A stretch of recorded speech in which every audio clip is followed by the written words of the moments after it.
balik percaya diri itu juga seringkali remaja punya perasaan. Nah, ini saya suka istilah psikologi insecure. Jadi ada rasa tidak aman, tidak nyaman gitu ya.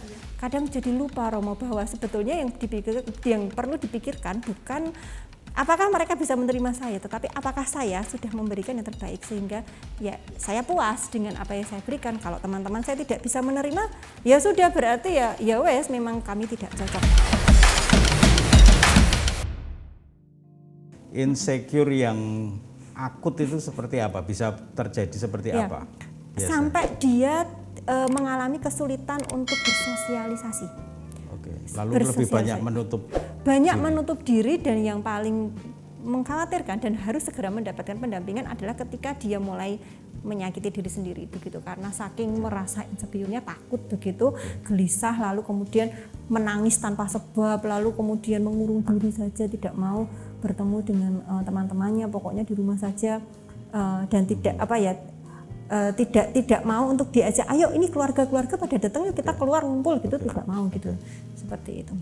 Nah, kalau ada anak semuda mahasiswa lalu merasakan insecure ini, kalau datang ke Bu Erlita gitu, apa nasihat Bu Erlita biasanya? Saya tidak langsung memberikan nasihat Romo, karena sama saja ya kalau remaja itu kalau misalnya baru datang misalnya kamu tuh harus banyak bergaul, mereka tahu Romo kalau mereka tuh harus banyak bergaul gitu. Mereka paham bahwa mereka itu harus bisa menjadi diri mereka sendiri. Mereka itu paham bahwa mereka harus yakin dengan apa yang mereka punya. Saya yakin mereka semua tuh paham, hanya nggak tahu caranya bagaimana. Caranya bagaimana? Saya biasanya lebih banyak untuk mendengarkan dulu perasaan dari mereka seperti apa, karena mereka itu sebetulnya lebih butuh untuk dipahami, dimengerti, diterima bahwa mereka mengalami perasaan itu. Karena kadangkala sebagai orang yang lebih dewasa atau Romo, kalau ada orang bilang aku tuh males ngerjain tugas, kadang komen kita langsung saja kita jawab begini, kamu memang malesan gitu, tanpa kita bertanya dulu kenapa kamu kok merasa malas begitu, kenapa, ada masalah seperti itu. Sering lupa untuk kita bertanya seperti itu, langsung kamu tuh malesan, memang akhirnya mereka menutup diri. Nah, maka ketika ada mahasiswa seperti itu datang ke saya, biasanya ya saya menerima dulu apa yang mereka rasakan, saya pahami dulu apa yang mereka rasakan sehingga mereka bisa mencurahkan semua perasaannya. Nanti kemudian biasanya saya tanya, oke, lalu apa yang ingin kamu lakukan? Nah, mereka saya akan begini. Nah, ini kalau ada dosen psikolog kayak gini, mahasiswanya seneng pasti ya. Selalu dipahami gitu ya. Oh gitu ya. Oke. Baik. Ini nih, saya pernah naik mobil lalu mendengar radio, lalu ada istilah, saya jadi senang istilah-istilah psikologi ini. Ada istilah it's okay not to be okay. Itu apa sih itu? Wah, itu sesuatu yang sering kali didengar. Itu perlu untuk kita terima, tetapi tidak mudah untuk melakukannya. Jadi gini, kadang mahasiswa, remaja ya, remaja itu sering tanpa sadar mereka tidak bisa menerima apa yang menjadi kekurangan mereka. Rambut saya itu terlalu keriting misalnya, atau misalnya saya itu terlalu kurus misalnya, begitu ya. Seringkali mereka tidak bisa menerima itu yang menjadi kekurangan mereka. Nah, mereka perlu untuk belajar.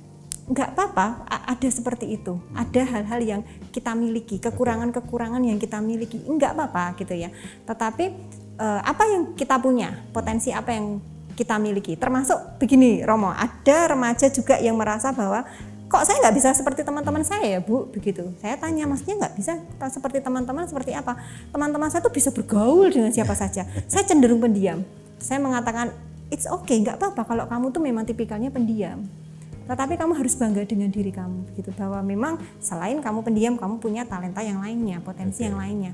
It's okay not to be okay, artinya tidak apa-apa ketika merasa diri tidak baik-baik saja, nggak apa-apa. Diterima dulu, oke. Lalu setelah tahu kalau tidak baik-baik saja, PR-nya adalah lalu kamu akan bagaimana, lalu kamu harus bagaimana itu.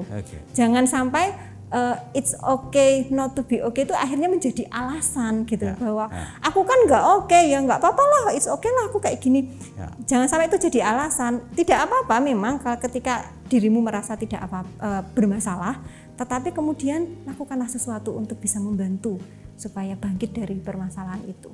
Begitu Romo. Jadi, ini menarik. Jadi ada proses yang namanya penerimaan diri dulu ya. Betul. Nah, setelah menerima diri lalu ada PR itu Iya. harus untuk peningkatan diri. Betul. Jadi tidak menerima yang ya sudah kayak gini mau saya gini ya selesai. Saya memang seperti ini begitu ya. Atau mungkin saya memang dalam masa lalu saya punya trauma kok, ya udahlah saya jadi pribadi seperti ini. Ya baiklah, diterima kalau memang teman-teman punya trauma, tetapi kalau sudah tahu punya trauma, lalu harus melakukan apa, begitu ya. Jadi bukan penerimaan yang mandek ya, tetapi harus berjalan terus, perkembangan begitu ya. yang akan untuk kelanjutannya. Iya, karena banyak Romo yang saya temui begitu, banyak mahasiswa para remaja akhirnya mereka bisa menerima kalau mereka itu ada yang mengatakan Bu saya bipolar gitu, misalnya. Bu saya depresi gitu, lalu bagaimana ya saya begitu tetapi saya ada usaha untuk bisa bangkit lagi. Saya berusaha untuk memperbaiki diri seperti itu supaya ya memang begitulah saya ada masalah di situ, saya mengalami depresi, tapi saya ada keinginan yang kuat untuk bisa merubah diri saya. Begitu ya. Nah, itu baru seperti itulah yang pas gitu. Nah, Bu Erlita tadi menyebut ada gejala-gejala misalnya depresi, bipolar ya. Nah, dulu pada zaman saya kecil atau zaman simbah-simbah saya itu kan kita jarang ya dengar kayak ini. Sekarang semakin perkembangan teknologi maju, kita sering mendengar gejala-gejala psikologis semacam itu dan banyak sekali. Apakah perkembangan zaman ikut mempengaruhi? Apa ya? Saya tidak berani menyebut ini sakit, tetapi ada gejala-gejala psikologis yang semacam ini. Iya, saya rasa semakin zaman itu berubah, tantangannya itu semakin tinggi dan semakin mungkin berat begitu ya untuk dilakukan. Tetapi berat bukan berarti tidak bisa. Nah, ketika zaman berubah, tantangan semakin besar, maka diperlukan juga kemampuan manusia untuk bisa menghadapi tantangan itu. Nah, mungkin ada kemungkinan juga bahwa itu ada beberapa yang tidak kuat ya, tidak tahan. Kemudian muncullah gejala-gejala permasalahan psikologis yang itu perlu didampingi. Atau bisa jadi di masa lalu istilah-istilah itu belum cukup populer begitu. Belum cukup populer begitu ya di Indonesia di kita ya. Belum ya, atau mungkin belum sampai ke sini begitu ya. Bahwa sebetulnya teori-teori itu tentang gejala-gejala seperti itu di masa lalu sudah ada begitu. Hanya saja mungkin belum familiar ketika sekarang sudah cukup familiar, penerimaan tentang psikologi juga semakin meluas. Kemudian bahwa dulu itu tabu kalau misalnya ada orang yang mengalami gangguan kejiwaan begitu ya, Romo. Tapi sekarang itu lebih bisa open gitu ya, memang saya bermasalah begitu. Dan saya membutuhkan bantuan. Semakin itu terbuka, semakin open minded, akhirnya kita menjadi semakin tahu banyak hal, termasuk tentang gejala-gejala psikologis yang sekarang juga bermunculan itu. Baik, tentang good looking lagi itu kan kaitannya dengan cinta diri dalam arti yang positif ya, self love yang seimbang ya. Nah, bagaimana supaya self love ini, cinta diri ini tidak berujung pada egoisme yang akut. Jadi ada keseimbangan ini. Iya. Gimana? Kita perlu cinta diri nih Romo, karena kalau nggak cinta diri kita akan sulit mencintai orang lain nih begitu ya. Termasuk kita juga perlu untuk bisa mengetahui, memahami diri kita sendiri sebelum bisa memahami orang lain. Nah, tetapi ada batasannya juga. Cinta diri supaya tidak berlebihan itu kita harus ingat. Kita harus belajar berempati pada orang lain. Kita harus belajar untuk bisa memahami orang lain juga. Kalau kita sudah mencintai diri kita, sudah memahami diri kita sepenuhnya, maka itu kemudian kita belajar untuk memahami orang lain. Oke, saya orangnya seperti ini, dia orangnya seperti itu. Kita mencoba belajar untuk bisa memahami, oh memang dia orangnya seperti itu. Lalu bagaimana ya supaya saya dengan dia ini cocok untuk berteman, begitu, cocok untuk berdiskusi, bekerja sama, seperti itu. Jadi setelah supaya terhindar dari cinta diri yang berlebihan, kita tetap harus memiliki jiwa sosial, punya empati, memperhatikan orang lain, gitu Rom. Sekarang apakah good looking ini bisa menimbulkan perpecahan di dalam sosial ya, dunia kerja atau dalam keluarga bahkan. Jadi misalnya menimbulkan iri hati dan juga pilih kasih istilahnya lah. Jadi misalnya dalam dunia kerja itu ada perusahaan yang milih yang good looking fisik saja, tapi ada yang tidak terlalu good looking fisiknya tetapi pinter itu malah tidak keterima misalnya. Ini kan bisa menimbulkan perpecahan dan iri hati dan segala macam. Juga dalam keluarga. Ada orang punya 2 anak gitu ya, yang satu good looking, yang satu tidak terlalu gitu ya secara fisik gitu ya. Lalu orang tuanya lebih pilih kasih pada yang good looking. Apakah bahaya ini juga mungkin terjadi di tengah-tengah dunia kerja atau dunia keluarga? Ya, ini menarik ini Romo. Banyak yang kemudian bertanya-tanya. Apakah good looking ini kemudian menjadi masalah yang mengakibatkan satu kubu membenci kubu yang lain begitu ya? Satu orang membenci orang yang lain begitu. Saya melihatnya begini, setiap misalnya dalam dunia pekerjaan, setiap perusahaan itu punya standar yang perlu kita hargai begitu misalnya ya. Mereka punya standar pasti. Jadi standarnya itu harus pribadi yang seperti apa, harus orang yang seperti apa untuk bisa memenuhi itu. Akan terjadi semacam masalah ketika yang akhirnya secara pribadi orang-orang yang tidak terpilih itu kemudian merasa tidak terima. Dan melihat dari satu sisi saja karena dia good looking. Tanpa bertanya, selain good looking, apakah ada hal lain yang membuat dia lebih diterima daripada saya? Begitu. Saya pinter kok, tapi saya nggak diterima. Jangan langsung kemudian serta-merta meletakkan good looking inilah yang menjadi penyebab dia tidak diterima. Berarti kan dia sama saja melihat dirinya tidak menarik begitu. Menarik gitu ya. Padahal dalam wawancara kerja, setiap orang pasti berusaha tampil menarik begitu. Sesuai dengan standar mereka masing-masing begitu. Nah, kemudian ini kembali lagi kepada diri mereka masing-masing. Kalau mereka bisa mengolah, kok ini diterima ya karena good looking ya, pasti ada hal lain lagi yang membuat dia lebih diterima daripada saya. Saya akan mengolah diri saya. Saya akan kembali lagi ke diri saya. Apa yang bisa saya lakukan? Apa yang perlu saya kembangkan? Kalau dia good looking, berarti besok saya harus lebih rapi lagi. Saya harus bisa menata diri lagi, begitu. Jadi sebetulnya perpecahan yang dimaksud itu sebetulnya kembali ke diri masing-masing, Romo, sebetulnya. Kalau memang kemudian terus marah, iri, jengkel, dan menyalahkan karena dia lebih good looking dari saya, maka itu akan jadi masalah. Tapi kalau kepribadinya akan berpikir, mungkin ada hal lain yang dipertimbangkan oleh perusahaan itu, dia lebih diterima dari saya. Besok saya akan belajar dari orang itu. Dia lebih rapi kemarin ternyata. Saya akan mencoba menjadi lebih rapi. Seperti itu. Kalau dalam keluarga, kembali lagi pola asuhnya seperti apa? Kalau satu anak dengan anak yang lainnya, yang satu lebih menarik dibandingkan yang satunya.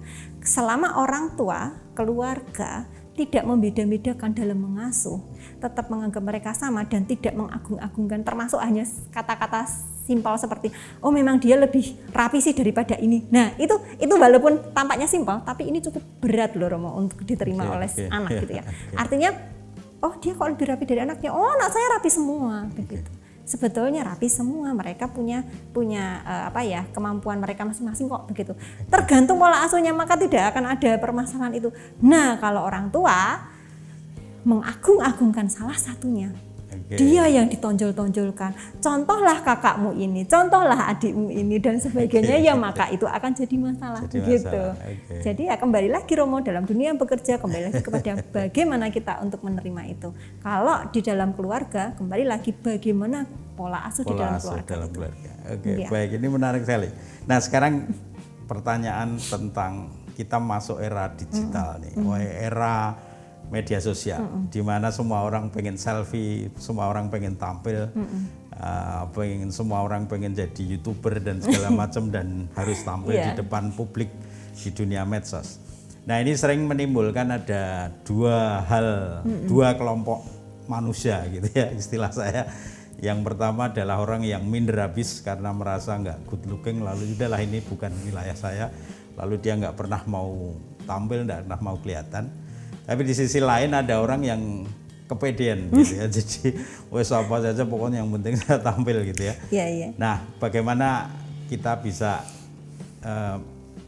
mengajak orang muda untuk bisa memanfaatkan medsos tentu saja, tetapi juga berani tampil dengan jujur dan percaya diri. Tips-tipsnya apa? Oke, tipsnya perlu ini maksudnya lebih supaya mereka lebih pede gitu ya, Romo ya. Gitu ya. Oke.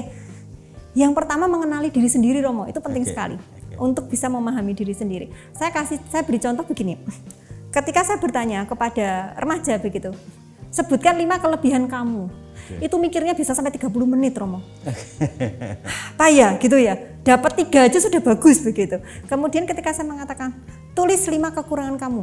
10 saya bisa kok begitu. Dalam waktu 5 menit sudah ditulis semua begitu ya. Nah, ini yang jadi membuat mereka itu tanpa sadar jadi minder karena mereka fokus pada apa yang mereka gak punya gitu ya. Kekurangan mereka begitu. Maka tips yang pertama, mengenali diri sendiri. Saya kelebihannya apa? Saya kekurangannya apa? Kalau misalnya teman-teman itu punya 10 kekurangan, silahkan temukan 10 kelebihan. Jadi artinya jangan di mana yang lebih banyak dari yang mana, karena kita sama gitu ya, kekurangan dan kelebihan. Kan kata orang itu kan orang itu punya kelebihan dan kekurangannya masing-masing. Begitu kan Romo, saya sering mendengar begitu kan Romo. Maka saya melengkapi, memang punya kekurangan dan kelebihannya masing-masing dan mereka seimbang. Artinya tidak ada mana yang lebih banyak, tapi dia kelihatan kelebihannya lebih menonjol karena dia pandai untuk bisa mengolah kelebihannya itu sehingga dia fokus pada apa yang mereka punya. Jadi yang pertama, kenali diri dulu. Terima apa yang menjadi kekurangan, diolah seoptimal mungkin. Lihatlah apa yang menjadi potensi, fokus di situ. Seperti itu. Kemudian yang kedua, berhenti membandingkan dengan orang lain karena kita nggak selalu sama. Wah, dia lebih ini, dia lebih ini. Wah, ya kalau mau membandingkan mau sampai umur berapapun juga pasti akan merasa minder. Berhenti untuk membandingkan dengan orang lain. Kita punya apa yang kita punya dengan sesuatu yang lebih dari kita gitu ya.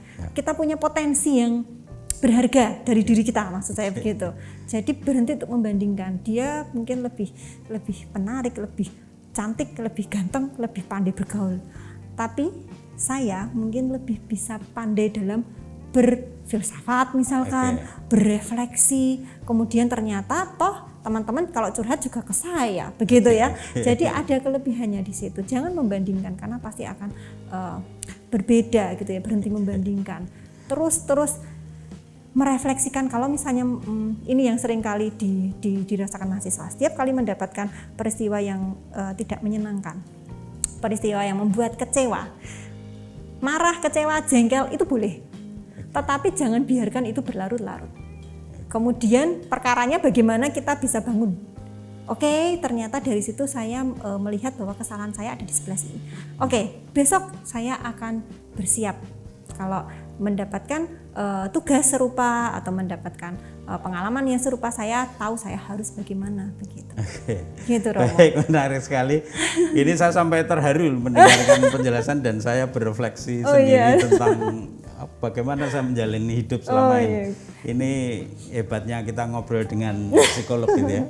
Baik, sebelum berakhir ini kesempatan closing statement. Jadi bagaimana Bu Erlita bisa punya tips supaya untuk orang muda terutama bisa menjadi pribadi yang bisa menerima diri, jujur dengan diri sendiri, bersyukur dan percaya diri. Silakan ngomong ke kamera di sana. Oke, baiklah untuk para remaja sekalian ya yang ingin supaya bisa lebih percaya diri, saya hanya menyarankan cobalah untuk mengenal diri lebih dalam. Terimalah diri kalian apa adanya, cintailah diri kalian apa adanya. Karena apapun kalian itu kalian sungguh berharga. Kalian adalah manusia, ciptaan Tuhan yang sungguh berharga. Maka apapun yang kalian punya, banggalah dengan itu dan terus berusaha secara optimal, gitu ya. Sip. Oke, baik, terima kasih Bu Erlita atas waktunya. Sudah ngobrol panjang.